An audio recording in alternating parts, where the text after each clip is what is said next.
Good evening, ladies and gentlemen. This is Ben Van Boss with the Sawtooth Avalanche Center, and I'm happy to be able to introduce you guys to a new product that we've been working on this year.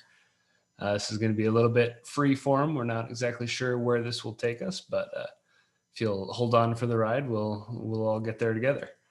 To start with, we're calling this the weekend update, and I suspect that's moderately self-explanatory, but I'm going to spend just a minute telling you a little bit about what this is and what it isn't meant to be. For starters, the most important thing that we do at the Avalanche Center is to generate these avalanche forecasts that we put out every morning. And this is not a replacement for those forecasts. I strongly encourage you to read the forecast every day if you have time, and at a bare minimum, every day before you go out in the field. This weekend update is something that's meant to be a framework for which to help you understand those forecasts that we're putting out. The forecasts are daily products. We put them out every day, and they're specific to that day. But the snowpack changes on different time scales from day to day and from week to week. And sometimes in order to understand what's going on with the snowpack, it helps considerably to have a bit more of a kind of a deeper background on that. And that's a big part of what this product is for, the weekend update. So one thing, we'll see where this goes, and I'll try to give you a framework that helps you understand the forecast if you're coming in from out of the area, or maybe you haven't been able to get out during the week and you're about to head out for the weekend.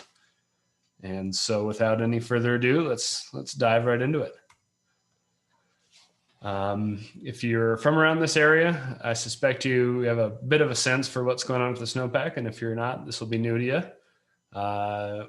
This year we started with we had a pretty strong start, late October and early November storms. And then around mid-November, the tap just shut off. And we had a period of almost a full month, over 3 weeks, where it just did not snow. We had a lot of calm weather, very, very little wind. We had no precipitation. We had a lot of clear nights, clear days, and a lot of cold temperatures and pretty strong temperature inversions. And the end result of that is that during that time, our snowpack weakened significantly. Without having slabs on top of this weak snow, we had a relatively stable snowpack, which is why we started our avalanche forecast at low danger. But as we built slabs on top of that snow, we quickly decreased the snowpack stability, and that weak snow wasn't able to hold the snow that came after. Beginning about a week ago on last Friday, we had a little skiff of snow up north. Over the weekend, around Sunday, the 13th of December, we got another inch or two across our entire area. And that was the beginning of covering that weak snow that had developed during the end of November and early December. And then on Wednesday evening, so 2 days ago now as I'm speaking, we had a little storm that was a bit more intense come through. And when I say a bit more intense, I mean it only snowed, about 4 to 8 inches across the area. Not really a big storm, but despite the fact that we didn't see a lot of snow or a lot of snow water equivalent out of that storm, we saw quite a bit of avalanche activity. These are all photos of the two on the left there appear to be plow triggered slides. The upper one's near Galena Summit. The lower left one is Banner Summit. And on the right there, that was triggered by a groomer in the Soldier Mountains near Couch Summit. And even with just a little bit of snow, and in these areas that aren't wind loaded, we were seeing avalanches on that new snow. But these weren't the most concerning activity that we saw. We also saw some pretty sizable avalanches occurring up in the Alpine. Today was the first clear day that we had after those storms. I drove south from Stanley down to the Wood River Valley and took photos of a lot of avalanches along the way. This photo here is showing a southeast aspect on Eureka Peak. It's basically west of Smiley Creek, if you know where that is on the highway. We're in the southern Sawtooth here, and you can see this wide, multi-100-foot wide crown, broken, subtly wind-loaded terrain. There's really not a ton of wind effect, but you can tell from a few of those surface clues that the texture has been stiffened a bit. And even with that, it snowed about 6 inches here. Even with just that little amount of snow and the little kiss of wind, that slab that formed was stiff enough to propagate really wide fractures. Here's another photo that I snapped this morning. We're a little further north in the Sawtooth now. We're looking kind of at some of the terrain off of Williams Peak there, above the Williams Peak hut. And if you look closely, you can see tracks in the background of the photo, kind of along this slope here. And then you also see this crown in the foreground of the photo.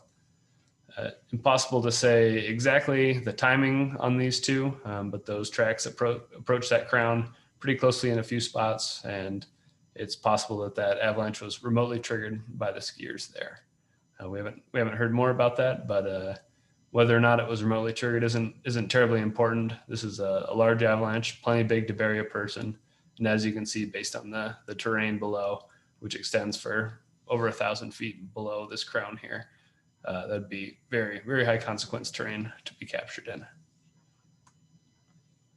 So that's what happened to this really weak snowpack that we have on the ground with just 4 to 8 inches of snow. Maybe call it an average of about 6 inches of snow and a little bit of wind here and there.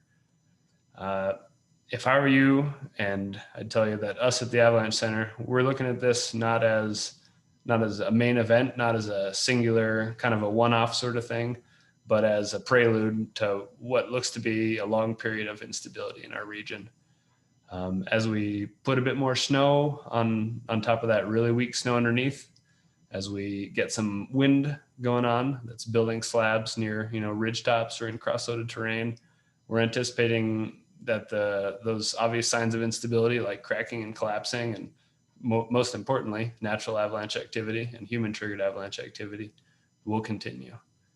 Quick look into the weekend weather. It looks like we're going to see the winds picking up for the next couple of days. Saturday looks like we'll see kind of partly to mostly cloudy skies, maybe a bit windier, wind across the forecast area, but potential for a little drizzle of snow here or there, a little snow drifting in, particularly further north in the area.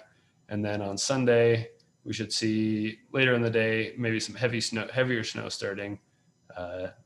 In the northern areas. There's a storm that looks like it'll come in and probably just clip the north side of our region. So I would anticipate that south of the pass we'll see less snow or maybe not much snow at all. And then north of the pass, we're going to see significantly more snow, maybe 6 to 8 inches or more. Again, what I'm telling you here is meant to help you frame your thinking when you're reading the avalanche forecast, and it is in no way a replacement for the avalanche forecast.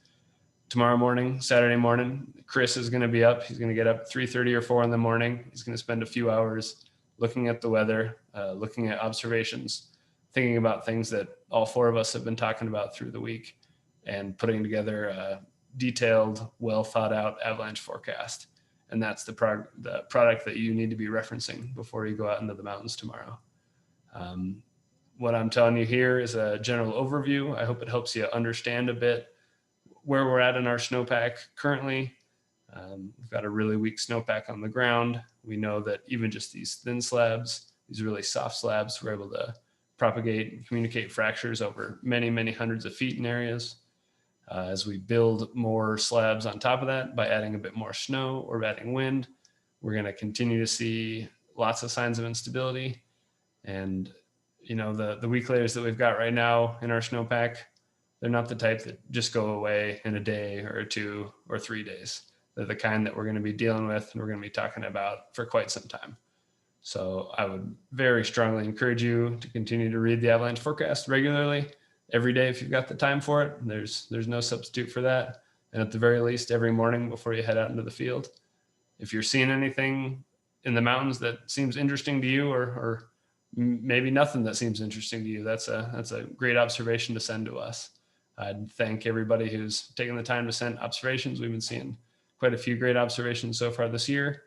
If you got a friend who might benefit from watching this video and subscribing to our forecast, I'd point them in our direction. And again, visit our website, sawtoothavalanche.com, for a more detailed look at what's going on the day-to-day. And I hope you find that this is a useful product for you. It's something that helps you kind of frame the forecast and think about the forecast as you're reading it and heading out in the mountains. So I thank you for tuning in, and I wish everybody a great weekend with nice soft snow and safe travels for all. Thanks.